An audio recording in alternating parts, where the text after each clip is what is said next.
नाशिकच्या अखिल भारतीय विद्यार्थी परिषद नाशिक महानगरच्या वतीने पुणे जिल्ह्यातील नागपूर येथे घडलेल्या लहान मुलीवरील अत्याचाराच्या अमानवीय संतापजनक घटनेच्या निषेधार्थ आज अशोक स्तंभ नाशिक येथे निषेध करण्यात आला। मोठ्या संख्येने विद्यार्थी व कार्यकर्ते उपस्थित होते।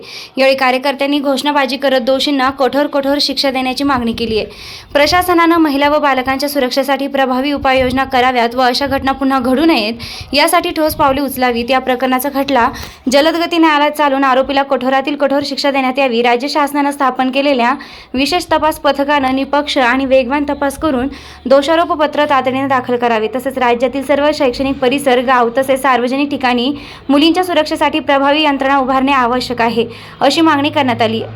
अभाविप नाशिक महानगरच्या वतीने करण्यात आली आहे। मेघा शिरगावे, पश्चिम महाराष्ट्र प्रांत सहमंत्री म्हणाल्या की नाशिकसह संपूर्ण महाराष्ट्राला हादरवून टाकणाऱ्या अमानुष घटनेचा अखिल भारतीय विद्यार्थी परिषद नाशिक महानगर तीव्र निषेध करते।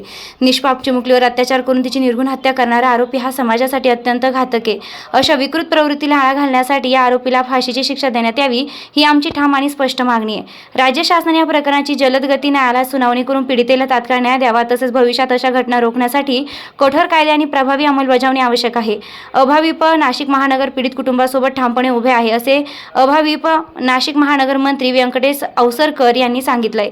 यावेळी सहमंत्री किशोर सावरकर, योगेश महाजन, पियुषा हिंगमिरे, देवेंद्र देशमुख, ओमकार आव्हाड, क्षितिजा बुऱ्हाडे उपस्थित होते। रोखोक पोलीस टाइम्स न्यूजसाठी संपादक विलास डी भालेराव भगूर।